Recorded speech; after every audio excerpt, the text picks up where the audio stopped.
ਦੁਨੀਆ ਦੇ ਵੱਖ-ਵੱਖ ਕੋਨੇ ਵਿੱਚ ਬੈਠੇ ਇਵਨ ਪੰਜਾਬੀ ਚੈਨਲ ਦੇਖ ਰਹੇ ਸਾਰੇ ਦਰਸ਼ਕਾਂ ਦਾ ਸਵਾਗਤ ਹੈ ਜੀ ਆ ਤੁਹਾਡੇ ਆਪਣੇ ਮਨਪਸੰਦ ਪ੍ਰੋਗਰਾਮ ਖੋਜ ਦਰਪਣ ਸਾਂਝ ਵਿਚਾਰਾਂ ਦੇ ਵਿੱਚ। ਦੋਸਤੋ, ਸਾਡੀ ਇਹ ਕੋਸ਼ਿਸ਼ ਰਹਿੰਦੀ ਹੈ ਕਿ ਤੁਹਾਡੇ ਸਾਹਮਣੇ ਅਸੀਂ ਉਹ ਸ਼ਖਸੀਅਤ ਰੂਬਰੂ ਕਰੀਏ ਜਿਹੜੇ ਕਿ ਸਮਾਜ ਨੂੰ ਇੱਕ ਅੱਛਾ ਮੈਸੇਜ ਦੇਣ ਵਿੱਚ ਆਪਣੀ ਪੂਰੀ ਜ਼ਿੰਦਗੀ ਸਮਰਪਿਤ ਕਰੀ ਬੈਠੇ ਨੇ। ਜੀ ਹਾਂ ਦੋਸਤੋ, ਜਿਵੇਂ ਕਿ ਤੁਹਾਨੂੰ ਪਤਾ ਹੀ ਹੈ ਪਿਛਲੇ ਐਪੀਸੋਡ ਵਿੱਚ ਆਪਾਂ ਗੱਲ ਕਰ ਰਹੇ ਸਾਂ ਪੰਜਾਬੀ ਬੋਲੀ ਬਾਰੇ, ਆਪਣੀ ਭਾਸ਼ਾ ਬਾਰੇ, ਤੇ ਇਸ ਵਿਸ਼ੇ ਦੇ ਉੱਪਰ ਗੱਲਬਾਤ ਕਰਨ ਲਈ ਸਾਡੇ ਕੋਲ ਪਹੁੰਚੇ ਸਨ ਸਾਡੇ ਅਤੀ ਸਤਿਕਾਰਯੋਗ ਪੰਜਾਬੀ ਯੂਨੀਵਰਸਿਟੀ ਪਟਿਆਲਾ ਤੋਂ ਭਾਸ਼ਾ ਵਿਭਾਗ ਦੇ ਅਤੇ ਕੋਸ਼ਕਾਰੀ ਵਿਭਾਗ ਦੇ ਪ੍ਰੋਫੈਸਰ ਡਾਕਟਰ ਜੋਗਾ ਸਿੰਘ, ਜਿਨ੍ਹਾਂ ਨੇ ਬਾਖੂਬੀ ਢੰਗ ਦੇ ਨਾਲ ਆਪਣੇ ਜ਼ਿੰਦਗੀ ਦੇ ਪ੍ਰੈਕਟੀਕਲ ਸਾਡੇ ਸਾਹਮਣੇ ਰੱਖੇ, ਆਪਣੇ ਜ਼ਿੰਦਗੀ ਦੇ ਅਹਿਮ ਤਜਰਬੇ ਸਾਡੇ ਸਾਹਮਣੇ ਰੱਖੇ, ਕਿਵੇਂ ਉਹ ਪੰਜਾਬੀ ਬੋਲੀ ਨੂੰ ਸਮਰਪਿਤ ਹੋ ਕੇ ਪੰਜਾਬੀ ਬੋਲੀ ਦੀ ਦੇਸ਼ ਵਿਦੇਸ਼ਾਂ ਦੇ ਵਿੱਚ ਲਿਖ ਕੇ ਸੇਵਾ ਕਰ ਰਹੇ ਨੇ, ਬੋਲ ਕੇ ਸੇਵਾ ਕਰ ਰਹੇ ਨੇ। ਡਾਕਟਰ ਸਾਹਿਬ, ਤੁਹਾਡਾ ਸਵਾਗਤ ਜੀ ਹਾਂ ਕਹਿੰਦੇ ਤੇ ਸਭ ਤੋਂ ਪਹਿਲੇ ਪਿਆਰ ਭਰੀ ਸਤਿ ਸ਼੍ਰੀ ਅਕਾਲ। ਡਾਕਟਰ ਸਾਹਿਬ, ਆਪਾਂ ਪਿਛਲੇ ਐਪੀਸੋਡ ਵਿੱਚ ਵੀ ਗੱਲਬਾਤ ਕੀਤੀ ਸੀ ਪੰਜਾਬੀ ਬੋਲੀ ਬਾਰੇ, ਆਪਣੀ ਭਾਸ਼ਾ ਬਾਰੇ। ਜੇਕਰ ਆਪਾਂ ਭਾਰਤ ਖਿੱਤੇ ਦੀ ਗੱਲ ਕਰੀਏ, ਅੱਜ ਕਿਹਾ ਜਾ ਰਿਹਾ ਕਿ ਭਾਰਤ ਬਹੁ ਭਾਸ਼ਾਵਾਂ ਦਾ ਦੇਸ਼ ਹੈ, ਪਰੰਤੂ ਫਿਰ ਵੀ ਬਹੁ ਭਾਸ਼ਾਵਾਂ ਹੋਣ ਕਰਕੇ ਇੱਥੇ ਕਾਫੀ ਮਸਲਾ ਸਾਡੇ ਸਾਹਮਣੇ ਆ ਰਿਹਾ ਹੈ। ਉਹ ਮਸਲਾ ਕਿਵੇਂ ਦੂਰ ਕੀਤਾ ਜਾ ਸਕਦਾ ਹੈ? ਜਿਵੇਂ ਕਿ ਹਰਮੰਤ ਜੀ ਆਪਾਂ ਪਹਿਲੇ ਐਪੀਸੋਡ 'ਚ ਗੱਲ ਕੀਤੀ ਸੀ, ਮੇਰਾ ਤਾਂ ਬੜਾ ਸਰਲ ਜਿਹਾ ਇੱਕ ਸੂਤਰ ਹੈ ਕਿ ਜਿਸ ਮਸਲੇ ਨੂੰ ਦੂਜਿਆਂ ਲੋਕਾਂ ਨੇ ਕਾਮਯਾਬੀ ਨਾਲ ਹੱਲ ਕੀਤਾ ਉਹਨਾਂ ਵੱਲ ਵੇਖ ਲੈਣਾ ਚਾਹੀਦਾ ਹੈ। ਬਿਲਕੁਲ। ਭਾਰਤ ਕੋਈ ਇਕੱਲਾ ਬਹੁਭਾਸ਼ੀ ਦੇਸ਼ ਨਹੀਂ, ਦੁਨੀਆ ਦੇ ਵਿੱਚ ਹੋਰ ਬਹੁਭਾਸ਼ੀ ਦੇਸ਼ ਨੇ, ਜਿਵੇਂ ਦੱਖਣੀ ਅਫਰੀਕਾ ਹੈ, ਅਮਰੀਕਾ ਵੀ ਇੱਕ ਤਰ੍ਹਾਂ ਦਾ ਬਹੁਭਾਸ਼ੀ ਦੇਸ਼ ਹੈ। ਲਗਭਗ 20% ਦੇ ਲੋਕ ਜਿਹੜੇ ਨੇ ਉੱਥੇ ਜਿਹੜੇ ਅੰਗਰੇਜ਼ੀ ਭਾਸ਼ਾ ਨਹੀਂ ਹੈ, ਦੂਜੀਆਂ ਭਾਸ਼ਾਵਾਂ ਬੋਲਦੇ ਨੇ। ਔਰ ਭਾਰਤ ਦੇ ਵਿੱਚ ਵੀ ਇਹ ਜਿਹੜੀ ਬਹੁਭਾਸ਼ਾ ਦਾ ਮਸਲਾ ਕੋਈ ਇਹੋ ਜਿਹਾ ਮਸਲਾ ਨਹੀਂ ਜਿਹਨੂੰ ਵਿਚਾਰਿਆ ਨਹੀਂ ਗਿਆ। ਇਹ ਆਜ਼ਾਦੀ ਤੋਂ ਪਹਿਲਾਂ ਵੀ ਵਿਚਾਰਿਆ ਗਿਆ ਸੀ। 1928 ਦੇ ਲਾਹੌਰ ਸੈਸ਼ਨ ਦੇ ਵਿੱਚ ਕਾਂਗਰਸ ਨੇ ਇਸ ਮਸਲੇ ਨੂੰ ਵਿਚਾਰਿਆ, ਜਦੋਂ ਬਹੁਤ ਲੰਬੀ ਚੌੜੀ ਵਿਚਾਰ ਹੋਈ ਕਿ ਆਜ਼ਾਦੀ ਤੋਂ ਬਾਅਦ ਅਸੀਂ ਦੇਸ਼ ਨੂੰ ਕਿਵੇਂ ਚਲਾਉਣਾ ਹੈ, ਕਿਸ ਤਰ੍ਹਾਂ ਦਾ ਸਾਡਾ ਸਾਰਾ ਪ੍ਰਬੰਧ ਹੋਏਗਾ, ਕੀ ਸਾਡੀਆਂ ਨੀਤੀਆਂ ਹੋਣਗੀਆਂ। ਭਾਸ਼ਾ ਬਾਰੇ ਵੀ ਸੋਚਿਆ ਗਿਆ। ਤੋ ਉਦੋਂ ਵੀ ਇਹ ਕਿਹਾ ਗਿਆ ਸੀ ਕਿ ਅਸੀਂ ਹਿੰਦੁਸਤਾਨ ਦਾ ਸੂਬਿਆਂ ਦਾ ਭਾਸ਼ਾ ਦੇ ਆਧਾਰ 'ਤੇ ਸੰਗਠਨ ਕਰਾਂਗੇ। ਬਿਲਕੁਲ। ਔਰ ਸਾਰੀ ਸਾਡੀ ਸਿੱਖਿਆ ਜਿਹੜੀ ਹੈ ਉਹ ਮਾਤ ਭਾਸ਼ਾਵਾਂ 'ਚ ਦਿੱਤੀ ਜਾਏਗੀ। ਉਸ ਤੋਂ ਬਾਅਦ ਵੀ, ਆਜ਼ਾਦੀ ਤੋਂ ਬਾਅਦ ਵੀ ਜਿੰਨੇ ਵੀ ਕਮਿਸ਼ਨ ਕਮੇਟੀਆਂ ਬਣੇ ਨੇ, ਸਭ ਤੋਂ ਮਹੱਤਵਪੂਰਨ ਕਮਿਸ਼ਨ ਉਹਦੇ ਜਿਹਨੂੰ ਕੋਠਾਰੀ ਕਮਿਸ਼ਨ ਕਹਿੰਦੇ ਨੇ। ਉਹ ਕੋਠਾਰੀ ਕਮਿਸ਼ਨ ਜਿਹਨੇ ਜਿਹੜਾ 1964 ਦੇ ਵਿੱਚ ਜਿਹਦਾ ਗਠਨ ਹੋਇਆ ਔਰ 66 ਦੇ ਵਿੱਚ ਜਿਹਨੇ ਆਪਣੀ ਰਿਪੋਰਟ ਦਿੱਤੀ ਔਰ 68 ਦੇ ਵਿੱਚ ਉਹਨੂੰ ਆਪਣੀ ਪਾਲਿਆ ਸੰਸਦ ਨੇ ਉਹਨੂੰ ਸਵੀਕਾਰ ਵੀ ਕੀਤਾ, ਉਹਦਾ ਬਹੁਤ ਚਰਚਾ ਹੈ। ਉਸ ਰਿਪੋਰਟ ਦੇ ਵਿੱਚ ਵੀ ਉਹ ਕੋਈ ਇਕੱਲੇ ਕੋਠਾਰੀ ਸਾਹਿਬ ਨੇ ਨਹੀਂ ਸੀ ਬਣਾਈ, ਉਹਦੇ ਵਿੱਚ ਯੂਨੈਸਕੋ ਦੇ ਵੀ ਨੁਮਾਇੰਦੇ ਸਨ, ਉਹਦੇ ਵਿੱਚ ਆਕਸਫੋਰਡ ਦੀ ਯੂਨੀਵਰਸਿਟੀ ਦੇ ਪ੍ਰੋਫੈਸਰ ਵੀ ਸਨ, ਉਹਦੇ ਵਿੱਚ ਰੂਸ ਦੇ ਜਿਹੜੇ ਵਿਦਵਾਨ ਸਨ ਉਹ ਵੀ ਸਨ। ਤਾਂ ਸਾਰੀ ਦੁਨੀਆ ਦੇ ਸਿੱਖਿਆ ਬਾਰੇ, ਭਾਸ਼ਾ ਬਾਰੇ, ਸਿੱਖਿਆ ਬਾਰੇ ਖਾਸ ਤੌਰ 'ਤੇ ਜਿਹੜੇ ਵੱਡੇ ਵਿਦਵਾਨ ਸਨ ਉਹ ਉਸ ਕਮਿਸ਼ਨ ਦੇ ਵਿੱਚ ਸ਼ਾਮਲ ਸਨ। ਔਰ ਉਹਨਾਂ ਨੇ ਸਾਰੇ ਹਿੰਦੁਸਤਾਨ ਦੇ ਹਾਲਾਤਾਂ ਨੂੰ ਵੇਖਦਿਆਂ ਹੋਇਆ ਇੱਕ ਨੀਤੀ ਤੈਅ ਕੀਤੀ ਜਿਹਨੂੰ ਅਸੀਂ 3 ਭਾਸ਼ਾਈ ਸੂਤਰ ਜਾਂ 3 ਲੈਂਗੁਏਜ ਫਾਰਮੂਲਾ ਕਹਿੰਦੇ ਹਾਂ। ਉਹ ਇਹ ਸੀ ਕਿ ਜਿਹੜੀ ਬੱਚੇ ਦੀ ਸਿੱਖਿਆ ਦਾ ਮਾਧਿਅਮ ਹੈ ਉਹ ਮਾਤ ਭਾਸ਼ਾ ਹੋਏਗਾ। ਚੌਥੀ ਜਮਾਤ ਤੋਂ ਜਿਹੜੀ ਹੈ ਇੱਕ ਹੋਰ ਭਾਰਤੀ ਭਾਸ਼ਾ ਪੜ੍ਹਾਈ ਜਾਏਗੀ। ਇੱਕ ਹੋਰ ਭਾਰਤੀ ਭਾਸ਼ਾ, ਮੈਂ ਇਸ ਗੱਲ 'ਤੇ ਜ਼ੋਰ ਦੇਣਾ ਚਾਹੁੰਦਾ, ਹਿੰਦੀ ਨਹੀਂ ਇਕੱਲੀ, ਪਰ ਹੋਇਆ ਹੈ ਕਿ ਇੱਕ ਹੋਰ ਭਾਰਤੀ ਭਾਸ਼ਾ ਦਾ ਮਤਲਬ ਸਿਰਫ ਹਿੰਦੀ ਭਾਸ਼ਾ ਕੱਢ ਲਿਆ ਗਿਆ ਤੇ ਸਾਰੇ ਹਿੰਦੁਸਤਾਨ ਦੇ ਵਿੱਚ ਹਿੰਦੀ ਸਾਰਿਆਂ ਨੂੰ ਪੜ੍ਹਾਉਣੀ ਸ਼ੁਰੂ ਕਰਤੀ। ਉਹ ਦੂਜੀਆਂ ਜਿਹੜੀਆਂ ਭਾਰਤ ਦੀਆਂ ਭਾਸ਼ਾਵਾਂ ਸਨ ਉਹ ਦੂਜੇ ਭਾਰਤੀਆਂ ਨੂੰ ਨਹੀਂ ਪੜ੍ਹਾਈਆਂ। ਤਾਂ ਤੀਜੀ ਗੱਲ ਉਹਦੇ 'ਚ ਇਹ ਸੀ ਕਿ 6ਵੀਂ ਭਾਸ਼ਾ, 6ਵੀਂ ਜਮਾਤ ਤੋਂ ਸੀ ਜਿਹੜੀ ਅੰਗਰੇਜ਼ੀ ਇੱਕ ਵਿਸ਼ੇ ਵਜੋਂ ਪੜ੍ਹਾਈ ਜਾਏਗੀ। ਤਾਂ ਇਹ 3 ਭਾਸ਼ਾਈ ਜਿਹੜਾ ਫਾਰਮੂਲਾ ਸੀ, ਬੜੀ ਸੋਚ ਵਿਚਾਰ ਤੋਂ ਬਾਅਦ ਦੁਨੀਆ ਭਰ ਦੇ ਜਿਹੜੇ ਉਸ ਟਾਈਮ ਦੇ ਤੁਰੰਦਰ ਵਿਦਵਾਨ ਸਨ, ਦਿੱਗਜ ਵਿਦਵਾਨ ਸਨ, ਉਹਨਾਂ ਨੇ ਹਿੰਦੁਸਤਾਨ ਲਈ ਤੈਅ ਕੀਤਾ। ਔਰ ਉਹ ਬੜਾ ਕਾਫੀ ਕਾਮਯਾਬ ਰਿਹਾ ਸਾਡੇ ਵਾਸਤੇ। ਉਹਦੀਆਂ ਦਿੱਕਤਾਂ ਵਿੱਚ ਕਈ ਸਨ, ਉਹ ਵੀ ਦੂਰ ਕਰਨ ਦੀ ਲੋੜ ਸੀ, ਚਲੋ ਸਮੱਸਿਆਵਾਂ ਵੀ ਸਨ ਉਹ 'ਚ, ਲੇਕਿਨ ਹੁਣ ਦੇ ਮੁਕਾਬਲੇ ਉਹ ਬਹੁਤ ਕਾਮਯਾਬ ਰਿਹਾ। ਉਸ ਤੋਂ ਬਾਅਦ ਵੀ ਜਿੰਨੇ ਕਮਿਸ਼ਨ ਕਮੇਟੀਆਂ ਆਈਆਂ ਨੇ ਔਰ ਅਖੀਰ 'ਤੇ ਸਾਡੇ ਕੋਲ ਹੁਣ ਜਿਹੜਾ ਆਇਆ ਰਾਈਟ ਟੂ ਐਜੂਕੇਸ਼ਨ, ਜਿਹਨੂੰ RT ਕਹਿੰਦੇ ਨੇ, ਕਿ ਹਰ ਇੱਕ 14 ਸਾਲ ਦੇ ਬੱਚੇ ਨੂੰ 8ਵੀਂ ਤੱਕ ਦੀ ਸਿੱਖਿਆ ਜਿਹੜੀ ਉਹ ਜ਼ਰੂਰ ਹਾਸਲ ਹੋਵੇ। ਉਹਦੇ ਵਿੱਚ ਵੀ ਇਹੀ ਗੱਲ ਦਰਜ ਹੈ ਕਿ ਜਿਹੜੀ ਇਹ ਸਿੱਖਿਆ ਦਾ ਮਾਧਿਅਮ ਉਹ ਮਾਤ ਭਾਸ਼ਾ ਹੋਣੀ ਚਾਹੀਦੀ ਹੈ। ਡਾਕਟਰ ਸਾਹਿਬ, ਜੇਕਰ ਅੱਜ ਦੀ ਗੱਲ ਕਰੀਏ, ਅੱਜ ਇਸ ਸਮੇਂ ਵਿੱਚ ਭਾਰਤ 'ਚ ਕਿਹੜੀ ਨੀਤੀ ਚੱਲ ਰਹੀ ਹੈ ਭਾਸ਼ਾ ਪ੍ਰਤੀ? ਵੇਖਿਆ ਤਾਂ ਜਾਏ ਭਾਰਤ ਦੇ ਵਿੱਚ ਕੋਈ ਨੀਤੀ ਵੀ ਨਹੀਂ ਚੱਲ ਰਹੀ। ਜਿੰਨੀਆਂ ਵੱਖ-ਵੱਖ ਤਰ੍ਹਾਂ ਦੇ ਰੁਝਾਨ ਚੱਲ ਰਹੇ ਨੇ, ਸਿੱਖਿਆ ਦਾ ਮਾਧਿਅਮ ਕਿਧਰੇ ਮਾਤ ਭਾਸ਼ਾਵਾਂ ਵੀ ਹੈ, ਸਿੱਖਿਆ ਦਾ ਮਾਧਿਅਮ ਅੰਗਰੇਜ਼ੀ ਭਾਸ਼ਾ ਵੀ ਹੈ, ਸਿੱਖਿਆ ਦਾ ਮਾਧਿਅਮ ਹਿੰਦੀ ਵੀ ਹੈ ਸੈਂਟਰ ਕੇਂਦਰੀ ਸਕੂਲਾਂ ਦੇ ਵਿੱਚ। ਇਸੇ ਤਰ੍ਹਾਂ ਹੀ ਦੂਜੀਆਂ ਭਾਸ਼ਾਵਾਂ, ਕੋਈ ਪਹਿਲੀ ਜਮਾਤ ਤੋਂ ਪੰਜਾਬੀ ਪੜ੍ਹਾ ਰਿਹਾ ਹੈ, ਕੋਈ ਜਿਹੜਾ ਆ ਪਹਿਲੀ ਜਮਾਤ ਤੋਂ ਅੰਗਰੇਜ਼ੀ ਪੜ੍ਹਾ ਰਿਹਾ ਹੈ। ਤਾਂ ਇਸ ਵੇਖਿਆ ਤਾਂ ਜਾਏ ਤਾਂ ਜੇ ਹਿੰਦੁਸਤਾਨ ਦੇ ਵਿੱਚ ਜਿੰਨੀ ਭਾਸ਼ਾ ਦੇ ਔਰ ਸਿੱਖਿਆ ਦੇ ਮਾਮਲੇ 'ਚ ਅਰਾਜਕਤਾ ਆ, ਸ਼ਾਇਦ ਦੁਨੀਆ ਦੇ ਕਿਸੇ ਮੁਲਕ ਵਿੱਚ ਵੀ ਨਹੀਂ ਹੈ। ਔਰ ਇਸੇ ਕਰਕੇ ਸਾਡਾ ਜਿਹੜਾ ਸਿੱਖਿਆ ਦਾ ਜਿਹੜਾ ਪੱਧਰ ਹੈ ਉਹਨੂੰ ਨੁਕਸਾਨ ਹੋ ਰਿਹਾ ਹੈ।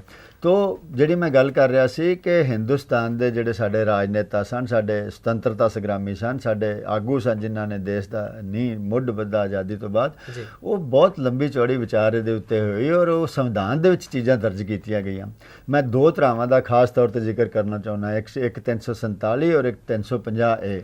ਇਹ ਧਰਾਵਾਂ ਇਹ ਕਹਿੰਦੀਆਂ ਨੇ ਕਿ ਜਿਹੜਾ ਪ੍ਰਸ਼ਾਸਨ ਹੈ, ਸਾਰੀਆਂ ਸੇਵਾਵਾਂ ਜਿਹੜੀਆਂ ਨੇ ਕਿਸੇ ਵੀ ਨਾਗਰਿਕ ਨੂੰ ਉਹਦੀ ਮਾਤ ਭਾਸ਼ਾ 'ਚ ਮੁਹੱਈਆ ਹੋਣੀਆਂ ਚਾਹੀਦੀਆਂ ਨੇ। ਇੱਥੋਂ ਤੱਕ ਕਿ ਜੇ ਕਿਸੇ ਸੂਬੇ ਦੀ ਭਾਸ਼ਾ ਜਿਹੜੀ ਹੈ ਪਹਿਲੀ ਭਾਸ਼ਾ, ਜਾਂ ਜਿਵੇਂ ਪੰਜਾਬ ਦੀ ਪਹਿਲੀ ਭਾਸ਼ਾ ਪੰਜਾਬੀ ਹੈ, ਪੰਜਾਬੀ ਹੈ, ਤਾਂ ਜੇ ਕਿਸੇ ਸੂਬੇ ਦੇ ਵਿੱਚ ਦੂਜੀ ਭਾਸ਼ਾ ਵਾਲੇ ਲੋਕ ਰਹਿੰਦੇ ਨੇ ਜਿਨ੍ਹਾਂ ਦੀ ਸੂਬੇ ਦੀ ਮੁੱਖ ਭਾਸ਼ਾ ਮਾਤ ਭਾਸ਼ਾ ਨਹੀਂ ਹੈ, ਤਾਂ ਇਹ ਪ੍ਰਸ਼ਾਸਨ ਦੀ ਜ਼ਿੰਮੇਵਾਰੀ ਹੈ ਕਿ ਉਹ ਸਾਰੀਆਂ ਸੇਵਾਵਾਂ ਉਹ ਸਾਰੀਆਂ ਉਹਨੂੰ ਆਪਣੀ ਭਾਸ਼ਾ 'ਚ ਦੇ। ਔਰ ਇਹਦੇ ਵਾਸਤੇ ਰਾਸ਼ਟਰਪਤੀ ਸਿੱਧਾ ਜਿਹੜੀ ਹੈ ਸਥਾਨਕ ਜਿਹੜੀ ਅਧਿਕਾਰੀ ਨੇ ਉਹਨਾਂ ਨੂੰ ਉਦੇਸ਼ ਦੇ ਸਕਦਾ ਹੈ, ਰਾਸ਼ਟਰਪਤੀ ਨੂੰ ਮੁੱਖ ਮੰਤਰੀ ਨੂੰ ਕਹਿਣ ਦੀ ਵੀ ਲੋੜ ਨਹੀਂ ਹੈ। ਔਰ ਇਸੇ ਤਰ੍ਹਾਂ 350 'ਚ ਇਹ ਹੈ ਕਿ ਜਿਹੜੇ ਸੂਬਿਆਂ ਦੇ ਵਿੱਚ ਘੱਟ ਗਿਣਤੀ ਭਾਸ਼ਾਈ ਘੱਟ ਗਿਣਤੀਆਂ ਨੇ ਉਹਨਾਂ ਨੂੰ ਉਹਨਾਂ ਦੀ ਘੱਟੋ ਘੱਟ ਪ੍ਰਾਇਮਰੀ ਪੱਧਰ ਦੀ ਜਿਹੜੀ ਸਿੱਖਿਆ ਮਾਤ ਭਾਸ਼ਾ ਵਿੱਚ ਮਿਲੇ। ਮਿਸਾਲ ਲਈ ਜੇ ਦਿੱਲੀ ਦੀ ਮਿਸਾਲ ਲੈ ਲਈ, ਹੁਣ ਦਿੱਲੀ 'ਚ ਕਿੰਨੇ ਪੰਜਾਬੀ ਭਾਸ਼ੀ ਲੋਕ ਨੇ, ਤਾਂ ਉਸ ਮਤਲਬ ਇਹ ਆ ਉਹਦਾ ਜਿਹੜਾ ਆ ਧਾਰਾ ਦਾ ਕਿ ਦਿੱਲੀ ਦੇ ਵਿੱਚ ਜਿਹੜੇ ਪੰਜਾਬੀ ਬੱਚੇ ਨੇ ਉਹਨਾਂ ਨੂੰ ਸਕੂਲ ਪੱਧਰ ਦੀ ਜਿਹੜੀ ਸਿੱਖਿਆ ਉਹਨਾਂ ਦੀ ਮਾਤ ਭਾਸ਼ਾ ਵਿੱਚ ਮਿਲੇ। ਤੋ ਇਹ ਸੰਵਿਧਾਨ ਦੇ ਵਿੱਚ ਜੇ ਦਰਜ ਕੀਤਾ ਗਿਆ ਤੇ ਇਹਦੇ ਕੋਈ ਮਤਲਬ ਨਹੀਂ, ਬਿਨਾਂ ਤੇ ਨਹੀਂ ਕੀਤਾ ਗਿਆ। ਡਾਕਟਰ ਸਾਹਿਬ, ਤੁਸੀਂ ਤਾਂ ਸੰਵਿਧਾਨ ਦੀ ਗੱਲ ਕੀਤੀ ਹੈ, ਤੁਸੀਂ ਇਹ ਵੀ ਆਖਿਆ ਕਿ ਕੇਂਦਰ ਸਰਕਾਰ ਵੱਲੋਂ ਸੰਵਿਧਾਨ ਵਿੱਚ ਲਾਗੂ ਕੀਤਾ ਗਿਆ ਰਾਸ਼ਟਰਪਤੀ ਕੋਲ ਇਹ ਅਧਿਕਾਰ ਨੇ, ਮੁੱਖ ਮੰਤਰੀ ਨੂੰ ਕਹੇ ਬਿਨਾਂ ਸਿੱਧਾ ਪ੍ਰਸ਼ਾਸਨ ਅਧਿਕਾਰੀ ਨੂੰ ਕਹਿ ਸਕਦਾ ਹੈ। ਰਾਜ ਵਿਕਾਸ ਕਰਦੇ ਨੇ, ਸਭ ਤੋਂ ਪਹਿਲੇ ਵਿਕਾਸ ਦਾ ਪੜਾਅ ਆਉਂਦਾ ਸਿੱਖਿਆ ਦਾ। ਜੇਕਰ ਸਿੱਖਿਆ ਦਾ ਮਿਆਰ ਉੱਚਾ ਹੋਵੇਗਾ ਤੇ ਉਹ ਰਾਜ ਆਪਣੇ ਆਪ ਕੁਦਰਤੀ ਹੈ ਵਿਕਾਸ ਵੱਲ ਜਾਵੇਗਾ। ਰਾਜ ਸਰਕਾਰਾਂ ਨੂੰ ਪਤਾ ਹੋਣ ਦੇ ਬਾਵਜੂਦ ਵੀ ਕੋਈ ਉਪਰਾਲਾ ਨਹੀਂ ਕੀਤਾ ਜਾ ਰਿਹਾ ਪੰਜਾਬੀ ਬੋਲੀ ਪ੍ਰਤੀ। ਮੈਨੂੰ ਲੱਗਦਾ ਕਿ ਪਤਾ ਹੈ ਨਹੀਂ, ਕੁਝ ਨੂੰ ਬਹੁਤ ਅਗਿਆਨਤਾ ਦੀ ਬਹੁਤ ਹੈ, ਪਤਾ ਹੈ ਨਹੀਂ। ਔਰ ਨਾਲ ਦੀ ਨਾਲ ਇੱਕ ਇਹਦੇ ਸਵਾਰਥੀ ਹਿੱਤ ਵੀ ਜੁੜ ਗਏ ਨੇ। ਇੱਕ ਬਹੁਤ ਵੱਡਾ ਸਵਾਰਥੀ ਹਿੱਤ ਇਹ ਵੇ ਕਿ ਜਿਹੜੇ ਹੁਣ ਪ੍ਰਾਈਵੇਟ ਸਕੂਲ, ਨਿੱਜੀ ਸਕੂਲ ਨੇ, ਉਹਨਾਂ ਕੋਲ ਆਪਣੀ ਜਿਹੜੀ ਸਿੱਖਿਆ ਨੂੰ ਵੇਚਣ ਦਾ ਇੱਕੋ ਤਰੀਕਾ ਹੈ, ਅਸੀਂ ਅੰਗਰੇਜ਼ੀ ਮਾਧਿਅਮ 'ਚ ਪੜ੍ਹਾਉਣਾ ਹੈ। ਇਸ ਕਰਕੇ ਸਵਾਰਥੀ ਹਿੱਤ ਵੀ ਜੁੜ ਗਏ ਨੇ, ਪਰ ਉਹਦੇ ਨਾਲ ਕੋਈ ਸਿੱਖਿਆ ਦਾ ਫਾਇਦਾ ਨਹੀਂ ਹੋ ਰਿਹਾ। ਉਹਦੇ ਨਾਲ ਜਿਵੇਂ ਆਪਾਂ ਪਹਿਲਾਂ ਯੂਨੈਸਕੋ ਦੇ ਅਧਿਐਨ ਦੀ ਗੱਲ ਕੀਤੀ, ਉਹਦੇ 'ਚ ਅੰਗਰੇਜ਼ੀ ਦਾ ਫਾਇਦਾ ਵੀ ਨਹੀਂ ਹੋ ਰਿਹਾ। ਤਾਂ ਜਿਹੜਾ ਅੰਗਰੇਜ਼ੀ ਮਾਧਿਅਮ ਦੀ ਸਿੱਖਿਆ ਹੈ, ਇਹ ਅੰਗਰੇਜ਼ੀ ਵਾਸਤੇ ਵੀ ਹਿੰਦੁਸਤਾਨ 'ਚ ਬਹੁਤ ਵੱਡਾ ਸੰਕਟ ਪੈਦਾ ਲਗਭਗ ਕਰ ਦਿੱਤਾ ਕਿ ਤੁਹਾਨੂੰ ਐਸੇ ਵਿਅਕਤੀ ਹੀ ਨਹੀਂ ਮਿਲਣਗੇ ਜਿਨ੍ਹਾਂ ਦੀ ਅੰਗਰੇਜ਼ੀ ਉੱਤੇ ਬਹੁਤ ਚੰਗੀ ਮੁਹਾਰਤ ਹੋਏਗੀ। ਜਿਵੇਂ ਪਹਿਲਾਂ ਜਿਹੜੀ ਅੰਗਰੇਜ਼ੀ ਤੇ ਮੁਹਾਰਤ ਸਾਡੀ 6ਵੀਂ ਤੋਂ ਅੰਗਰੇਜ਼ੀ ਪੜ੍ਹਨ ਵਾਲਿਆਂ ਦੀ ਹੁੰਦੀ ਸੀ।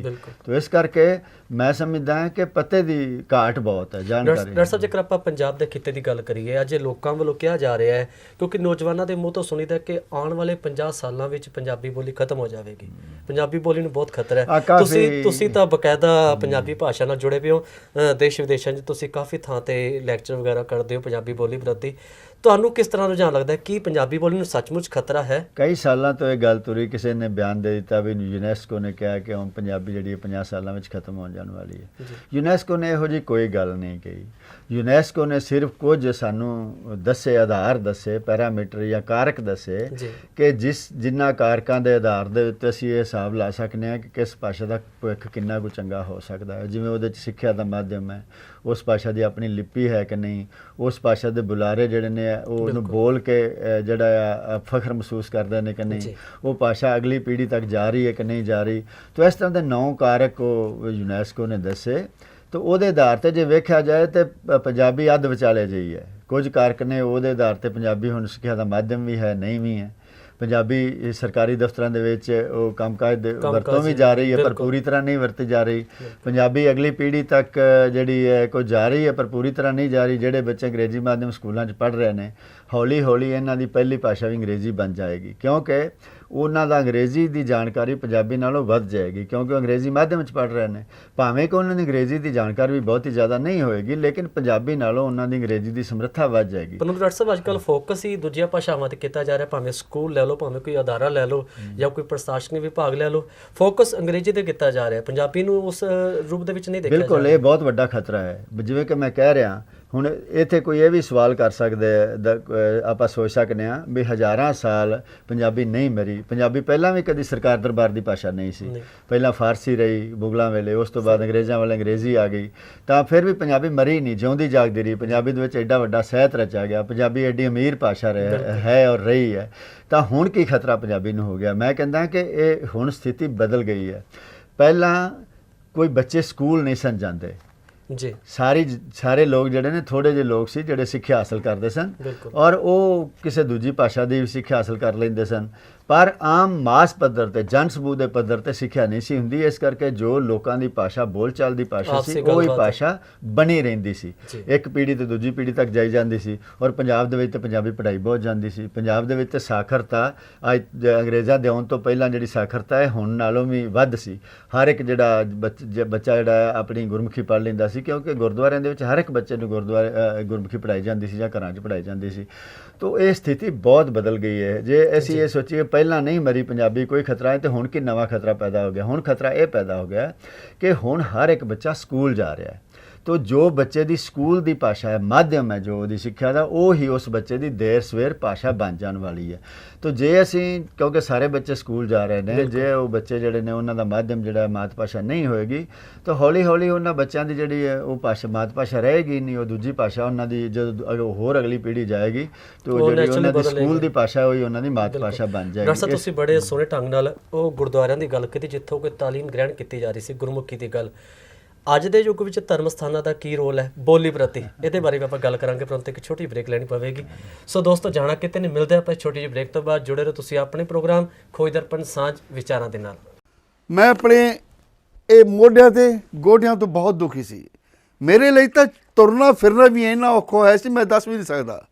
ਪਰ ਜਦ ਤੋਂ ਮੈਨੂੰ ਫੀ ਰਿਲੀਫ ਮਿਲਿਆ 2.5-3 ਮਹੀਨੇ ਇਸਤੇਮਾਲ ਕਰਨ ਤੋਂ ਬਾਅਦ ਗੋਡੇ ਵੀ ਓਕੇ, ਮੋਢੇ ਵੀ ਓਕੇ। ਜੇ ਤੁਸੀਂ ਵੀ ਕਿਸੇ ਇਸ ਤਰ੍ਹਾਂ ਦੀ ਬਿਮਾਰੀ ਤੋਂ ਪਰੇਸ਼ਾਨ ਹੋ ਤਾਂ ਬੇਝਿਜਕ ਹੋ ਕੇ ਇਸ ਨੂੰ ਇਸਤੇਮਾਲ ਕਰੋ। ਸਿਰਫ 2.5-3 ਮਹੀਨੇ ਇਹ 125 ਬਿਮਾਰੀਆਂ ਤੱਕ ਦਾ ਇਲਾਜ ਕਰ ਸਕਦਾ ਹੈ। ਫੀ ਰਿਲੀਫ ਹਮੇਸ਼ਾ ਯਾਦ ਰੱਖੋ। ਬਸ ਕੁਝ ਦਿਨਾਂ ਤੋਂ ਮੈਨੂੰ ਬਾਲਾਂ ਦੀ ਬੜੀ ਸਮੱਸਿਆ ਸੀ, ਮੇਰੇ ਬਾਲ ਝੜਨੇ ਸ਼ੁਰੂ ਹੋ ਗਏ ਸੀ। ਮੈਨੂੰ ਮੇਰੇ ਦੋਸਤ ਨੇ ਆਇਲ ਫੀ ਰਿਲੀਫ ਵਾਲੇ ਦੱਸਿਆ। ਮੈਂ ਇਹ ਤੇਲ 3 ਕੁ ਮਹੀਨੇ ਲਾਣਾ ਆਪਣੇ ਸਿਰ 'ਤੇ ਅਪਲਾਈ ਕੀਤਾ। ਇਹ ਬਿਲਕੁਲ ਆਯੁਰਵੈਦਿਕ ਤੇਲ ਹੈ, ਇਹਦਾ ਕੋਈ ਸਾਈਡ ਇਫੈਕਟ ਨਹੀਂ ਹੈ। ਅਤੇ ਮੇਰੇ ਬਾਲ ਜਿਹੜੇ ਗੰਜਪਣ ਪੈਣਾ ਸ਼ੁਰੂ ਹੋ ਗਿਆ ਸੀ ਉਹ ਦੁਬਾਰਾ ਆਉਣ ਲੱਗ ਗਏ। ਅਤੇ ਮੈਨੂੰ ਤਾਂ ਬੜਾ ਫਾਇਦਾ ਦਿੱਤਾ ਇਸ ਨੇ। ਜੇ ਤੁਹਾਨੂੰ ਵੀ ਕਿਸੇ ਇਸ ਤਰ੍ਹਾਂ ਦੀ ਪ੍ਰੋਬਲਮ ਦਾ ਤੁਸੀਂ ਸਾਹਮਣਾ ਕਰ ਰਹੇ ਹੋ ਤਾਂ ਇਹ ਤੇਲ ਲਾਣਾ ਨਾ ਭੁੱਲੋ। ਕਿਤੇ ਨਾ ਕਿਤੇ ਅਸੀਂ ਆਪਣੇ ਬਾਲਾਂ ਕਰਕੇ ਸ਼ਰਮ ਫੀਲ ਕਰਦੇ ਹਾਂ, ਕਿਤੇ ਸੋਸਾਇਟੀ 'ਚ ਬੈਠੇ ਹਾਂ ਕਿ ਕੋਈ ਮਜ਼ਾਕ ਨਾ ਕਰ ਰਿਹਾ ਹੋਏ। ਪਰ ਥੈਂਕਸ ਟੂ ਫ੍ਰੀ ਲੀਫ ਜਿਹਨੇ ਮੇਰਾ ਇਹ ਕੌਨਫੀਡੈਂਸ ਬਿਲਡ ਕੀਤਾ, ਜਿਹਦੇ ਲਗਾਉਣ ਨਾਲ ਮੈਂ ਮਾਰਕੀਟ 'ਚ ਹੁਣ ਬੜਾ ਹੀ ਕੌਨਫੀਡੈਂਟ ਹਾਂ। ਔਰ ਇਹਦੇ ਨਾਲ ਮੈਨੂੰ ਬੜਾ ਫਾਇਦਾ ਹੋਇਆ। ਅਤੇ ਮੈਨੂੰ ਸਰਵਾਈਕਲ ਦੀ ਵੀ ਦਿੱਕਤ ਸੀ ਅਤੇ ਉਹਦੇ ਨਾਲ ਵੀ ਮੈਨੂੰ ਬੜਾ ਰਿਲੀਫ ਮਿਲਿਆ। ਇਹ ਯੂਜ਼ ਕਰੋ ਅਤੇ ਮੈਂ ਪ੍ਰੈਕਟੀਕਲ ਯੂਜ਼ ਕਰ ਰਿਹਾ। ਬ੍ਰੇਕ ਤੋਂ ਬਾਅਦ ਇੱਕ ਵਾਰ ਫਿਰ ਤੁਹਾਡਾ ਸਾਰਿਆਂ ਦਾ ਸਵਾਗਤ ਹੈ ਜੀ ਤੁਹਾਡੇ ਆਪਣੇ ਪ੍ਰੋਗਰਾਮ ਖੋਜ ਦਰਪਣ ਸਾਂਝ ਵਿਚਾਰਾਂ ਦੇ ਵਿੱਚ। ਜਿਵੇਂ ਕਿ ਤੁਹਾਨੂੰ ਪਤਾ ਹੀ ਹੈ, ਬ੍ਰੇਕ ਤੇ ਜਾਣ ਤੋਂ ਪਹਿਲਾਂ ਆਪਾਂ ਗੱਲ ਕਰ ਰਹੇ ਸਾਂ ਸਾਡੇ ਅਤੀ ਸਤਿਕਾਰਯੋਗ ਡਾਕਟਰ ਜੋਗਾ ਸਿੰਘ ਦੇ ਨਾਲ। ਡਾਕਟਰ ਸਾਹਿਬ, ਬ੍ਰੇਕ ਤੇ ਜਾਣ ਤੋਂ ਪਹਿਲਾਂ ਤੁਸੀਂ ਬੜੇ ਸੋਹਣੇ ਢੰਗ ਦੇ ਵਿੱਚ ਪੰਜਾਬੀ ਬੋਲੀ ਦੀ ਕੀ ਅਹਿਮੀਅਤ ਹੈ, ਅੱਜ ਦੇ ਯੁੱਗ ਵਿੱਚ ਮਾਂ ਬੋਲੀ ਦਾ ਕੀ ਸਥਾਨ ਹੈ, ਗੱਲ ਕਰ ਰਹੇ ਸਾਂ। ਜੇਕਰ ਧਰਮ ਸਥਾਨਾਂ ਦੀ ਗੱਲ ਕੀਤੀ ਜਾਵੇ ਜਾਂ ਧਰਮ ਗ੍ਰੰਥਾਂ ਦੀ ਗੱਲ ਕੀਤੀ ਜਾਵੇ, ਅੱਜ ਦਾ ਹਰ ਇਨਸਾਨ ਕਿਸੇ ਨਾ ਕਿਸੇ ਰੂਪ ਦੇ ਵਿੱਚ ਧਰਮ ਸਥਾਨ ਨਾਲ ਜੁੜਿਆ, ਧਰਮ ਗ੍ਰੰਥ ਨਾਲ ਜੁੜਿਆ। ਕੀ ਉਹ ਵੀ ਮਾਂ ਬੋਲੀ ਦੇ ਪ੍ਰਚਾਰ ਤੇ ਪ੍ਰਸਾਰ ਵਿੱਚ ਕੋਈ ਰੋਲ ਅਦਾ ਕਰ ਸਕਦੇ ਨੇ? ਜਿਹੜਾ ਧਰਮ ਦਾ ਤੇ ਕਿਸੇ ਜ਼ੁਬਾਨ ਦਾ ਸੰਬੰਧ ਹੈ, ਇਹਦੇ ਦੋਵੇਂ ਪੱਖ ਨੇ ਜੀ। ਇਹ ਇੱਕ ਜ਼ੁਬਾਨ ਦੀ ਤਾਕਤ ਵੀ ਹੋ ਸਕਦਾ ਹੈ, ਕਿਉਂਕਿ ਇੱਕ ਧਰਮ ਜਦੋਂ ਕੋਈ ਜ਼ੁਬਾਨ ਧਰਮ ਨਾਲ ਜੁੜਦੀ ਹੈ ਤਾਂ ਲੋਕ ਭਾਵਨਾਤਮਕ ਤੌਰ ਤੇ ਜਜ਼ਬਾਤੀ ਤੌਰ ਤੇ ਉਸ ਜ਼ੁਬਾਨ ਨਾਲ ਵੀ ਜੁੜ ਜਾਂਦੇ ਨੇ। ਪਰ ਇਸ ਦਾ ਦੂਜਾ ਪੱਖ ਵੀ ਹੈ। ਜੇ ਇੱਕ ਜ਼ੁਬਾਨ ਨੂੰ ਬੋਲਣ ਵਾਲੇ, ਇੱਕ ਭਾਸ਼ਾ ਨੂੰ ਬੋਲਣ ਵਾਲੇ ਇੱਕ ਤੋਂ ਵੱਧ ਧਰਮਾਂ ਦੇ ਅਨੁਯਾਈ ਨੇ, ਅਨੁਸਰਨ ਕਰਦੇ ਨੇ, ਤਾਂ ਉਹ ਵੰਡੀਆਂ ਜਿਹੜੀਆਂ ਨੇ ਉਹ ਜ਼ੁਬਾਨ ਨੂੰ ਨੁਕਸਾਨ ਵੀ ਪਹੁੰਚਾ ਸਕਦੀਆਂ ਨੇ। ਜਿਵੇਂ ਪੰਜਾਬੀ ਨੂੰ ਨੁਕਸਾਨ ਹੋਇਆ, ਖਾਸ ਤਬਕੇ ਦੇ ਲੋਕਾਂ ਨੇ ਪੰਜਾਬੀ ਨੂੰ ਉਸ ਤਰ੍ਹਾਂ ਨਹੀਂ ਅਪਣਾਇਆ ਜਿਵੇਂ ਸਿੱਖ ਧਰਮ ਦੇ ਲੋਕਾਂ ਨੇ ਅਪਣਾਇਆ। ਔਰ ਇੱਕ ਤੇ ਇਹਦੇ ਦੋਵੇਂ ਪੱਖ ਨੇ। ਇਹਨੂੰ ਕਿਵੇਂ ਜੇ ਤੇ ਧਾਰਮਿਕ ਵੰਡੀਆਂ ਲੋਕਾਂ ਦੇ ਵਿੱਚ ਉਸ ਤਰ੍ਹਾਂ ਦਾ ਨਾ ਹੋਣ, ਧਾਰਮਿਕ ਸਦਭਾਵਨਾ ਹੋਵੇ ਔਰ ਜਿਹੜੀ ਭਾਸ਼ਾ ਦਾ ਮਾਮਲਾ ਹੈ ਉਹ ਸਾਰਾ ਇੱਕ ਸਾਂਝ ਹੋਵੇ, ਭਾਸ਼ਾਈ ਸਾਂਝ ਉਸ ਲੋਕ ਨੂੰ ਸਮਝਣ ਲੋਕ, ਫਿਰ ਤਾਂ ਉਹਦਾ ਕੋਈ ਨੁਕਸਾਨ ਨਹੀਂ ਜਾਂ ਉਹ ਕਰ ਸਕਦਾ। ਲੇਕਿਨ ਜੇ ਇਸ ਤਰ੍ਹਾਂ ਦੀਆਂ ਕੋਈ ਫਿਰਕੂ ਵੰਡ ਦੀ ਭਾਵਨਾ ਲੋਕਾਂ ਦੇ ਬਹਿੰਦੀ ਹੈ ਤਾਂ ਉਹ ਭਾਸ਼ਾ ਨੂੰ ਨੁਕਸਾਨ ਕਰਦੀ ਹੈ। ਮਿਸਾਲ ਲਈ ਜਿਵੇਂ ਪਾਕਿਸਤਾਨ ਦੇ ਵਿੱਚ ਹਾਲੇ ਤੱਕ ਵੀ ਜਿਹੜੀ ਪੰਜਾਬੀ ਸਕੂਲਾਂ 'ਚ ਵੀ ਨਹੀਂ ਪੜ੍ਹਾਈ ਜਾਂਦੀ, ਕਿਉਂਕਿ ਉਹਨਾਂ ਨੇ ਕਿਸੇ ਨਾ ਕਿਸੇ ਪੱਧਰ 'ਤੇ ਦਿਮਾਗੀ ਤੌਰ 'ਤੇ ਇਸਲਾਮ ਨੂੰ ਉਰਦੂ ਨਾਲ ਜੋੜ ਲਿਆ।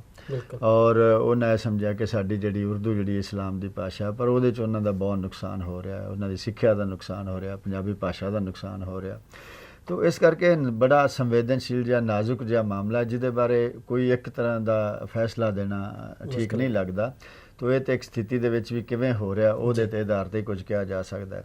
ਦੂਜੀ ਗੱਲ, ਜੇ ਆਪਾਂ ਵੇਖਿਆ ਜਾਏ ਜੇ ਪੰਜਾਬ ਦੇ ਵਿੱਚ ਜਿਹੜੇ ਸਾਡੇ ਧਾਰਮਿਕ ਸੰਸਥਾਵਾਂ ਨੇ ਪੰਜਾਬੀ ਦੇ ਪ੍ਰਤੀ ਕੀ ਰੋਲ ਅਦਾ ਕਰ ਰਹੀਆਂ ਨੇ, ਜੇ ਆਪਾਂ ਥੋੜਾ ਆਜ਼ਾਦੀ ਤੋਂ ਪਹਿਲਾਂ ਚਲੇ ਜਾਈਏ ਤੇ ਜਿਹੜੇ ਸਾਡੇ ਹਿੰਦੁਸਤਾਨ ਦੇ ਵਿੱਚ ਪੰਜਾਬ ਦੇ ਵਿੱਚ ਖਾਸ ਤੌਰ ਤੇ ਸਕੂਲ ਖੁੱਲੇ ਸੀ, ਖਾਲਸਾ ਸਕੂਲ ਖੁੱਲੇ ਜਾਂ SD ਸਨਾਤਨ ਧਰਮ ਸਕੂਲ ਖੁੱਲੇ ਜਾਂ DAV ਸਕੂਲ ਖੁੱਲੇ, ਤਾਂ ਉਹਨਾਂ ਸਕੂਲਾਂ ਦੇ ਖੁੱਲ੍ਹਣ ਦਾ ਕਾਰਨ ਇਹ ਸੀ ਕਿ ਪੰਜਾਬ ਦੇ ਵਿੱਚ ਜਿਹੜੀ ਸਾਡੀ ਸਿੱਖਿਆ ਹੋ ਰਹੀ ਸੀ ਉਰਦੂ ਭਾਸ਼ਾ 'ਚ ਹੋ ਰਹੀ ਸੀ ਜੀ ਔਰ ਬਿਲਕੁਲ ਲੋਕਾਂ ਨੂੰ ਆਪਣੀ ਭਾਸ਼ਾ ਦੀ ਸਿੱਖਿਆ ਨਹੀਂ ਸੀ ਮਿਲਦੀ ਭਾਸ਼ਾ, ਔਰ ਲੋਕਾਂ ਨੂੰ ਇਹ ਮਹਿਸੂਸ ਹੁੰਦਾ ਸੀ ਕਿ ਜੇ ਸਾਡੇ ਬੱਚਿਆਂ ਨੂੰ ਸਾਡੀਆਂ ਭਾਸ਼ਾਵਾਂ ਦੀ ਸਿੱਖਿਆ ਨਾ ਦਿੱਤੀ ਗਈ, ਉਹਨਾਂ ਦੀ ਚੰਗੀ ਜਾਣਕਾਰੀ ਨਾ ਦਿੱਤੀ ਗਈ, ਤਾਂ ਸਾਡੇ ਬੱਚੇ ਆਪਣੇ ਭਾਸ਼ਾ ਤੋਂ ਵਿਰਸੇ ਤੋਂ ਸਾਰੇ ਕਾਸੇ ਤੋਂ ਟੁੱਟ ਜਾਣਗੇ। ਟੁੱਟ ਜਾਣਗੇ। तो ਇਸੇ ਕਰਕੇ ਖਾਲਸਾ ਸਕੂਲ ਚਲਾਇਆ ਤਾਂ ਮੁੱਦਾ ਇਹ ਸੀ ਕਿ ਪੰਜਾਬੀ ਭਾਸ਼ਾ ਦੇ ਪ੍ਰਚਾਰ ਪ੍ਰਸਾਰ ਵਾਸਤੇ ਜਿਹੜਾ ਸੀ ਸਕੂਲ ਚਲਾਇਆ ਗਿਆ। ਲੇਕਿਨ ਆਜ਼ਾਦੀ ਤੋਂ ਬਾਅਦ ਖਾਸ ਤੌਰ ਤੇ 80-90 ਤੋਂ ਬਾਅਦ ਜਿਹੜਾ ਇੱਕ ਬਹੁਤ ਹੀ ਉਲਟਾ ਰੁਝਾਨ ਸ਼ੁਰੂ ਹੋ ਗਿਆ ਕਿ ਜਿਹੜੀਆਂ ਧਾਰਮਿਕ ਸੰਸਥਾਵਾਂ ਵੀ ਜਿਹੜੇ ਸਕੂਲ ਚਲਾ ਰਹੀਆਂ ਨੇ, ਮਿਸਾਲ ਦੇ ਤੌਰ ਤੇ ਸ਼੍ਰੋਮਣੀ ਗੁਰਦੁਆਰਾ ਪ੍ਰਬੰਧਕ ਕਮੇਟੀ ਹੈ ਜਾਂ ਅਕਾਲ ਅਕੈਡਮੀਆਂ ਨੇ, ਤਾਂ ਉਹਨਾਂ ਦੇ ਵੀ ਭਾਵੇਂ ਕਿ ਉਹ ਬੜੀ ਹੋ ਸਕਦਾ ਬੜੀ ਇੱਕ ਨੇਕ ਨੀਅਤੀ ਨਾਲ ਚਲਾਏ ਗਏ ਹੋਣ ਕਿ ਪੰਜਾਬ ਦੇ ਲੋਕਾਂ ਨੂੰ ਅਸੀਂ ਆਧੁਨਿਕ ਸਿੱਖਿਆ ਦੇਣੀ ਹੈ, ਜੀ ਸਾਇੰਸ ਦੀ ਤਕਨੀਕ ਦੀ ਅੱਜ ਤੋਂ ਜਿਹੜੀ ਨਵੀਂ ਤੋਂ ਨਵੀਂ ਸਿੱਖਿਆ ਦੇਣੀ ਹੈ, ਹੋ ਸਕਦਾ ਉਹਨਾਂ ਦੇ ਪਿੱਛੇ ਇਹ ਜਿਹੜੀ ਹੈ ਨੀਅਤ ਕੰਮ ਬਿਲਕੁਲ। ਕਰਦੀ ਹੋਵੇ, ਲੇਕਿਨ ਇਹ ਨੁਕਸਾਨ ਕਰ ਰਿਹਾ, ਸਿੱਖਿਆ ਦਾ ਵੀ ਨੁਕਸਾਨ ਕਰ ਰਿਹਾ ਔਰ ਪੰਜਾਬੀ ਦਾ ਤਾਂ ਨੁਕਸਾਨ ਜਿਵੇਂ ਆਪਾਂ ਪਹਿਲਾਂ ਗੱਲਾਂ ਕੀਤੀਆਂ ਨੇ ਕਰ ਹੀ ਰਿਹਾ। ਤਾਂ ਇਹ ਬੜੀ ਅਫਸੋਸਨਾਕ ਗੱਲ ਹੈ ਕਿ ਜਿਹੜੀਆਂ ਧਾਰਮਿਕ ਸੰਸਥਾਵਾਂ ਨੇ ਉਹ ਵੀ ਇਸ ਗੱਲ ਨੂੰ ਜਿਹੜਾ ਪੂਰੀ ਤਰ੍ਹਾਂ ਠੀਕ ਸਮਝ ਜਿਹੜੀ ਹੈ ਭਾਸ਼ਾ ਦੇ ਪ੍ਰਤੀ ਨਹੀਂ ਰੱਖ ਰਹੀਆਂ ਔਰ ਬਲਕਿ ਜਿਹੜੀਆਂ ਉਹ ਸਕੂਲ ਚਲਾ ਰਹੀਆਂ ਨੇ ਉਹ ਵੀ ਜ਼ਿਆਦਾ ਤੋਂ ਜ਼ਿਆਦਾ ਅੰਗਰੇਜ਼ੀ ਮਾਧਿਅਮ ਵੱਲ ਨੂੰ ਹੀ ਉਹਨਾਂ ਦੇ ਸਕੂਲਾਂ ਦਾ ਰੁਝਾਨ ਜਾ ਰਿਹਾ ਹੈ। ਡਾਕਟਰ ਸਾਹਿਬ ਤੁਸੀਂ ਇੱਥੇ ਆਜ਼ਾਦੀ ਤੋਂ ਪਹਿਲਾਂ ਦੀ ਗੱਲ ਕੀਤੀ, ਜਾਣੀ ਕਿਤੇ ਨਾ ਕਿਤੇ ਇਹ ਸ਼ੰਕਾ ਸੀ ਮਨ ਵਿੱਚ ਵੀ ਜੇਕਰ ਬੋਲੀ ਨਾਲ ਨਾ ਜੁੜਿਆ ਜਾਵੇ, ਮਾਂ ਬੋਲੀ ਨੂੰ ਨਾ ਅਸੈਪਟ ਕੀਤਾ ਜਾਵੇ, ਕਿਤੇ ਨਾ ਕਿਤੇ ਨੁਕਸਾਨ ਹੋ ਸਕਦਾ ਹੈ। ਪਰੰਤੂ ਜੇਕਰ ਅੱਜ ਹਿੰਦੁਸਤਾਨ ਦੀ ਗੱਲ ਕੀਤੀ ਜਾਵੇ, ਅੱਜ ਜਿਨ੍ਹਾਂ ਨੂੰ ਪਤਾ ਲੱਗ ਗਿਆ ਮਾਂ ਬੋਲੀ ਦਾ ਕੀ ਨੁਕਸਾਨ ਹੈ ਜਾਂ ਮਾਂ ਬੋਲੀ ਨੂੰ ਕਿਵੇਂ ਸਾਂਭਿਆ ਜਾ ਸਕਦਾ ਹੈ, ਲੋਕ ਕਾਫੀ ਸੁਚੇਤ ਵੀ ਹੋ ਰਹੇ ਨੇ। ਉਹ ਸੁਚੇਤਤਾ ਕਿਵੇਂ? ਬਿਲਕੁਲ ਠੀਕ ਗੱਲ ਹੈ ਤੁਹਾਡੀ, ਲੋਕ ਅੱਗੇ ਨਾਲੋਂ ਕੁਝ ਸੁਚੇਤ ਵੀ ਹੋ ਰਹੇ ਨੇ। ਉਹਦੀ ਵਜ੍ਹਾ ਇਹ ਆ ਕਿ 90 ਤੱਕ ਸਾਡੇ ਹਿੰਦੁਸਤਾਨ ਦੇ ਵਿੱਚ ਜਿਹੜੀ ਸਕੂਲ ਦੀ ਸਿੱਖਿਆ ਸੀ ਉਹ ਮੋਟੇ ਤੌਰ ਤੇ ਆਪਣੀਆਂ ਭਾਸ਼ਾਵਾਂ 'ਚ ਹੋ ਰਹੀ ਸੀ, ਲੇਕਿਨ 90 ਤੋਂ ਬਾਅਦ ਜਿਹੜੀ ਸਕੂਲ ਦੀ ਸਿੱਖਿਆ ਦੇ ਵਿੱਚ ਵੀ ਅੰਗਰੇਜ਼ੀ ਮਾਧਿਅਮ ਦਾ ਪ੍ਰਚਲਨ ਸ਼ੁਰੂ ਹੋ ਗਿਆ ਔਰ ਉਸ ਦੇ ਨਤੀਜੇ ਹੁਣ ਸਾਡੇ ਸਾਹਮਣੇ ਆ ਰਹੇ ਨੇ ਸਿੱਖਿਆ ਦੇ ਵਿੱਚ ਵੀ। ਔਰ ਇੱਕ ਤਾਂ ਸਾਡੀ ਸਿੱਖਿਆ ਦੋ ਧਾਰਾਂ 'ਚ ਵੰਡੀ ਗਈ, ਪ੍ਰਭਾਵੀ ਵਰਗ ਅੰਗਰੇਜ਼ੀ ਸਕੂਲਾਂ ਚਲਾ ਜਾਣ ਲੱਗ ਗਿਆ, ਉਹਦੇ ਕਰਕੇ ਜਿਹੜਾ ਦੂਜੇ ਸਰਕਾਰੀ ਸਕੂਲ ਨੇ ਉਹਨਾਂ ਦੇ ਵਿੱਚ ਜਿਹੜਾ ਉਹ ਵਰਗ ਜਾ ਰਿਹਾ ਜਿਨ੍ਹਾਂ ਦੀ ਕੋਈ ਸਿਆਸੀ ਤਾਕਤ ਨਹੀਂ ਉਸ ਤਰ੍ਹਾਂ ਦੀ, ਉਹਨਾਂ ਦੀ ਜ਼ਿਆਦਾ ਉਹਨਾਂ ਦਾ ਪ੍ਰਭਾਵ ਨਹੀਂ ਹੈ, ਪਹੁੰਚ ਨਹੀਂ ਹੈ, ਤਾਂ ਦੋ ਤਰ੍ਹਾਂ 'ਚ ਹੋ ਗਈ। ਇਸ ਕਰਕੇ ਸਾਡੀ ਜਿਹੜੀ ਇੰਨੀ ਆਬਾਦੀ ਸਰਕਾਰੀ ਸਕੂਲਾਂ ਜਾਂ ਉਹਨਾਂ ਸਕੂਲਾਂ ਜਾ ਰਹੀ ਹੈ ਜਿੱਥੇ ਪੜ੍ਹਾਈ ਚੰਗੀ ਨਹੀਂ, ਤਾਂ ਉਹ ਵੀ ਨੁਕਸਾਨ ਹੋ ਰਿਹਾ। ਇੱਕ ਤਾਂ ਇਸ ਤਰ੍ਹਾਂ ਨਾਲ ਨੁਕਸਾਨ ਹੋਇਆ। ਦੂਜੇ ਜਿਹੜਾ ਆ ਅੰਗਰੇਜ਼ੀ ਮਾਧਿਅਮ ਦੇ ਨਾਲ ਵੀ ਨਾ ਤਾਂ ਤੁਹਾਡੀ ਸਾਡੀਆਂ ਸਿੱਖਿਆ ਸੰਸਥਾਵਾਂ ਦਾ ਦਰਜਾ ਦੁਨੀਆ ਦੇ ਵਿੱਚ ਉੱਚਾ ਹੋਇਆ, ਚਾਹੇ ਉਹ ਯੂਨੀਵਰਸਿਟੀਆਂ ਹੋਣ, ਚਾਹੇ ਕਾਲਜ ਹੋਣ, ਚਾਹੇ ਸਕੂਲ ਹੋਣ, ਲਗਾਤਾਰ ਸਾਡੀਆਂ ਸੰਸਥਾਵਾਂ ਦਾ ਦਰਜਾ ਜਿਹੜਾ ਹੈ ਉਹ ਅੰਤਰਰਾਸ਼ਟਰੀ ਪੱਧਰ ਤੇ ਵੇਖਿਆ ਜਾਏ ਤਾਂ ਥੱਲੇ ਥੱਲੇ ਜਾ ਰਿਹਾ। ਤਾਂ ਇਹ ਗੱਲ ਦਾ ਅਹਿਸਾਸ ਹੋਣਾ ਵੀ, ਔਰ ਨਾਲ ਦੀ ਨਾਲ ਜਿਹੜੀ ਲੋਕਾਂ ਨੂੰ ਇਹ ਅਹਿਸਾਸ ਹੋਣਾ ਵੀ ਸ਼ੁਰੂ ਹੋਇਆ ਵੀ ਜੇ ਬੱਚੇ ਇੰਜ ਹੀ ਸਾਰਾ ਉਹਨਾਂ ਦੀ ਪੜ੍ਹਾਈ ਜਿਹੜੀ ਹੈ ਵਿਦੇਸ਼ੀ ਭਾਸ਼ਾ ਮਾਧਿਅਮ 'ਚ ਹੁੰਦੀ ਰਹੀ ਔਰ ਆਪਣੀ ਭਾਸ਼ਾ ਦੀ ਜਾਣਕਾਰੀ ਉਹਨਾਂ ਦੀ ਦਿਨ ਪ੍ਰਤੀ ਦਿਨ ਘਟਦੀ ਹੀ ਗਈ, ਤਾਂ ਸਾਡੀਆਂ ਭਾਸ਼ਾਵਾਂ ਬਚਣਗੀਆਂ ਕਿਵੇਂ? ਇਹ ਅਹਿਸਾਸ ਹੋ ਰਿਹਾ। ਔਰ ਅਸੀਂ ਕੁਝ ਪਿਛਲੇ ਸਾਲਾਂ ਤੋਂ ਵੇਖ ਵੀ ਰਹੇ ਹਾਂ ਕਿ ਸਾਰੇ ਹਿੰਦੁਸਤਾਨ ਦੇ ਪੱਧਰ ਦੇ ਉੱਤੇ ਵੱਖ-ਵੱਖ ਸੂਬਿਆਂ ਦੇ ਵਿੱਚ ਇਹ ਅੱਗੇ ਨਾਲੋਂ ਕੋਈ ਲਹਿਰ ਜਿਹੜੀ ਹੈ ਵਧੀ ਹੈ ਔਰ ਲੋਕ ਰੋਸ ਮੁਜ਼ਾਹਰੇ ਵੀ ਕਰ ਰਹੇ ਨੇ, ਸੈਮੀਨਾਰ ਹੋ ਰਹੇ ਨੇ, ਸੰਮੇਲਨ ਹੋ ਰਹੇ ਨੇ, ਵਿਚਾਰ ਵਟਾਂਦਰਾ ਹੋ ਰਿਹਾ, ਅਖਬਾਰਾਂ ਦੇ ਵਿੱਚ ਪਹਿਲਾਂ ਨਾਲੋਂ ਬਹੁਤ ਜ਼ਿਆਦਾ ਲਿਖਿਆ ਜਾ ਰਿਹਾ ਸਾਰੇ ਹਿੰਦੁਸਤਾਨ ਦੇ ਵਿੱਚ। ਹੁਣ ਇੱਥੋਂ ਤੱਕ ਅੰਗਰੇਜ਼ੀ ਅਖਬਾਰਾਂ ਦੇ ਵਿੱਚ ਵੀ ਕੋਈ ਲਿਖਤਾਂ ਤੁਹਾਡੇ ਸਾਹਮਣੇ ਆ ਜਾਂਦੀਆਂ ਨੇ ਇਹ ਭਾਸ਼ਾ ਦੇ ਮਾਮਲਿਆਂ ਬਾਰੇ। ਔਰ ਜਿਵੇਂ ਕਿ ਕਰਨਾਟਕ ਸਰਕਾਰ ਨੇ ਤਾਂ ਪਿੱਛੇ ਜੀ ਇੱਕ ਬਿੱਲ ਪਾਸ ਕੀਤਾ ਹੈ ਕਿ ਜਿਹੜੇ ਸਰਕਾਰੀ ਸਕੂਲ ਨੇ ਜਾਂ ਸਰਕਾਰੀ ਸਹਾਇਤਾ ਪ੍ਰਾਪਤ ਸਕੂਲ ਨੇ ਉਹਨਾਂ ਦੇ ਵਿੱਚ ਜਿਹੜਾ ਸਿੱਖਿਆ ਦਾ ਮਾਧਿਅਮ ਹੈ ਮਾਤ ਭਾਸ਼ਾ ਹੋਏਗਾ।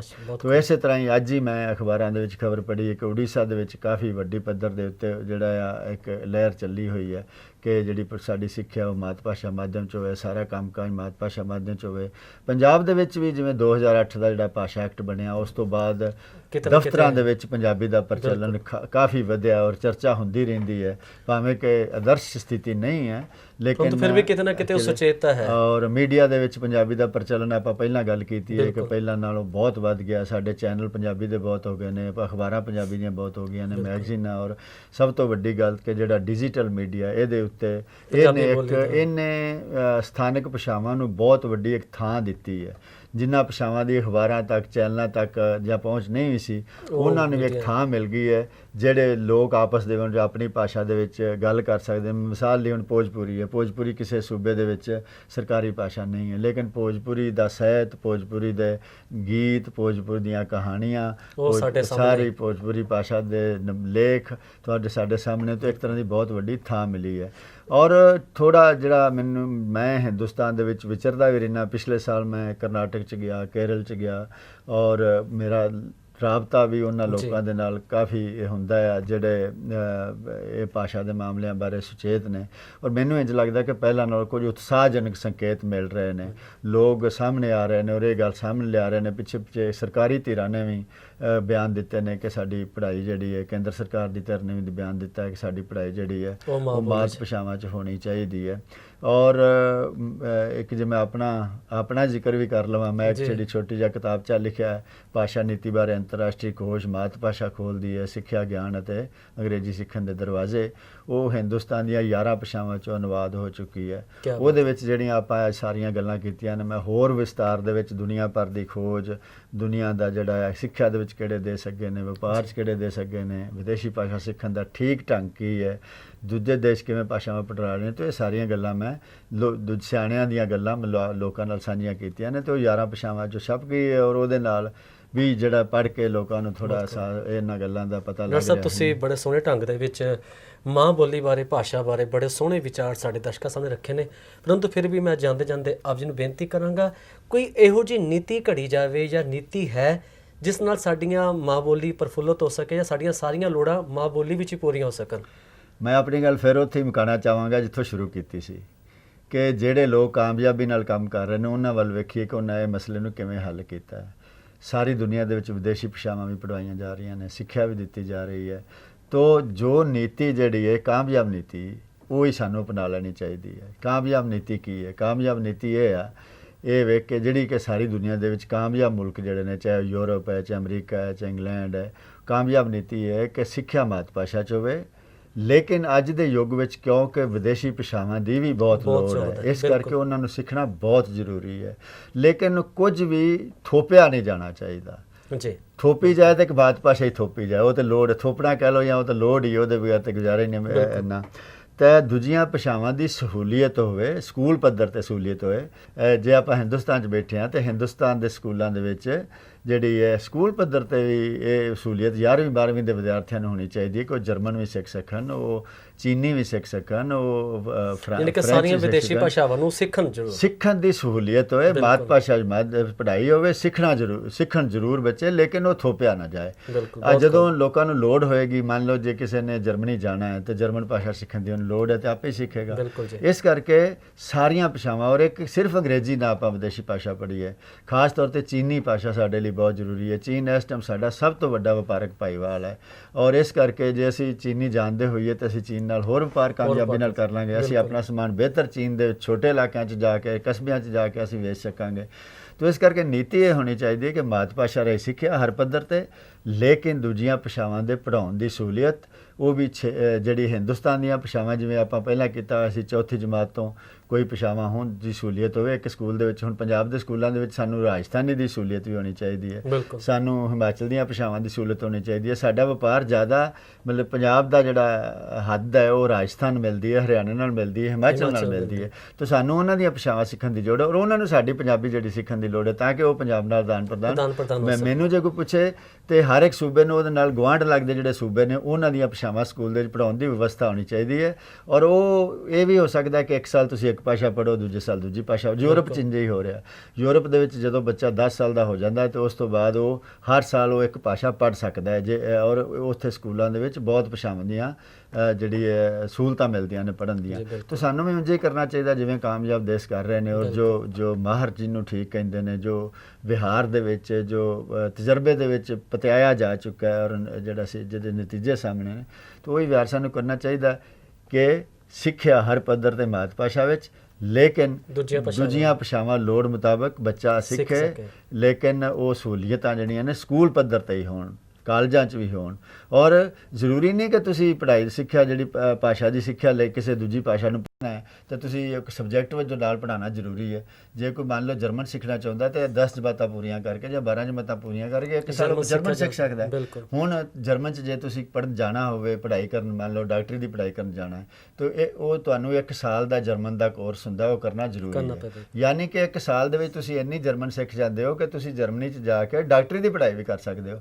ਤੇ ਇਸ ਕਰਕੇ ਬਜਾਏ ਬੱਚੇ ਦੇ ਉੱਤੇ ਇੰਨਾ ਬੋਝ ਪਾਉਣ ਨੂੰ, ਸਿੱਖਿਆ ਦਾ ਇੰਨਾ ਨੁਕਸਾਨ ਕਰਕੇ, ਭਾਸ਼ਾਵਾਂ ਦਾ ਇੰਨਾ ਨੁਕਸਾਨ ਕਰਕੇ ਇਸ ਤਰ੍ਹਾਂ ਪੜ੍ਹਾਇਆ ਜਾਏ ਕਿ ਇਕੱਠੀਆਂ ਭਾਸ਼ਾਵਾਂ ਪੜ੍ਹਾਈ ਜਾਂ ਚੰਗੀ ਗੱਲ ਇਹ ਹੈ ਕਿ ਆਪਣੀ ਸਿੱਖਿਆ ਬੱਚਾ ਲਵੇ, ਜਿਹੜੀ ਭਾਸ਼ਾ ਦੀ ਉਹਨੂੰ ਲੋੜ ਹੈ ਉਹ 1 ਸਾਲ ਲਈ ਭਾਸ਼ਾਵਾਂ ਹੀ ਪੜ੍ਹ ਲਵੇ ਜਾਂ 1 ਸਾਲ ਲਈ ਇੱਕ ਭਾਸ਼ਾ ਹੀ ਪੂਰੀ ਤਰ੍ਹਾਂ ਪੜ੍ਹ ਲਵੇ ਤੇ ਉਹ ਭਾਸ਼ਾ ਦੀ ਜਾਣਕਾਰੀ ਹਾਸਲ ਡਾਕਟਰ ਸਾਹਿਬ ਤੁਸੀਂ ਬੜੇ ਸੋਹਣੇ ਢੰਗ ਦੇ ਨਾਲ ਅੱਜ ਦਾ ਜਿਹੜਾ ਮੇਨ ਦਰਦ ਸੀਗਾ ਬੋਲੀ ਪ੍ਰਤੀ, ਮਾਂ ਬੋਲੀ ਪ੍ਰਤੀ, ਭਾਸ਼ਾ ਪ੍ਰਤੀ, ਉਹ ਆਪਣਾ ਦਰਦ ਸਾਡੇ ਦਰਸ਼ਕਾਂ ਨਾਲ ਸਾਂਝਾ ਕੀਤਾ।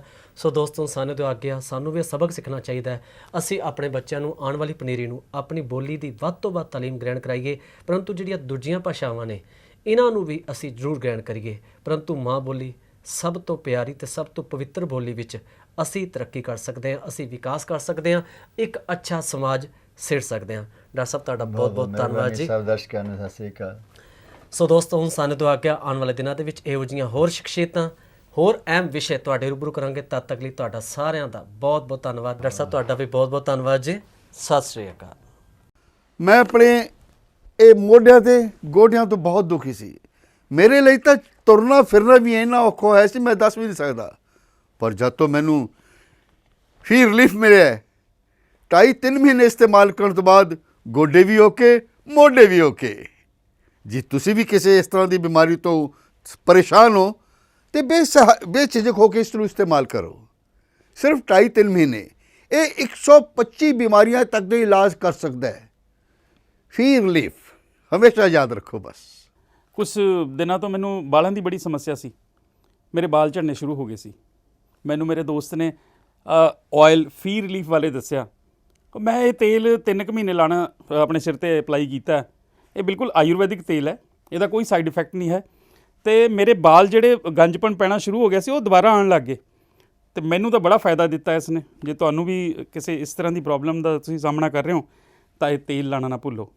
ਕਿਤਨਾ ਕਿਤੇ ਅਸੀਂ ਆਪਣੇ ਬਾਲਾਂ ਕਰਕੇ ਸ਼ਰਮ ਫੀਲ ਕਰਦੇ ਹਾਂ ਕਿ ਸੋਸਾਇਟੀ 'ਚ ਬੈਠੇ ਹਾਂ ਕਿ ਕੋਈ ਮਜ਼ਾਕ ਨਾ ਕਰ ਰਿਹਾ ਹੋਏ, ਪਰ ਥੈਂਕਸ ਟੂ ਫ੍ਰੀ ਲੀਫ ਜਿਹਨੇ ਮੇਰਾ ਇਹ ਕੌਨਫੀਡੈਂਸ ਬਿਲਡ ਕੀਤਾ, ਜਿਹਦੇ ਲਗਾਨ ਨਾਲ ਮੈਂ ਮਾਰਕੀਟ 'ਚ ਹੁਣ ਬੜਾ ਹੀ ਕੌਨਫੀਡੈਂਟ ਹਾਂ ਔਰ ਇਹਦੇ ਨਾਲ ਮੈਨੂੰ ਬੜਾ ਫਾਇਦਾ ਹੋਇਆ। ਤੇ ਮੈਨੂੰ ਸਰਵਾਈਕਲ ਦੀ ਵੀ ਦਿੱਕਤ ਸੀ ਤੇ ਉਹਦੇ ਨਾਲ ਵੀ ਮੈਨੂੰ ਬੜਾ ਰਿਲੀਫ ਮਿਲਿਆ। ਇਹ ਯੂਜ਼ ਕਰੋ ਤੇ ਮੈਂ ਪ੍ਰੈਕਟੀਕਲ ਯੂਜ਼ ਕਰ ਰਿਹਾ।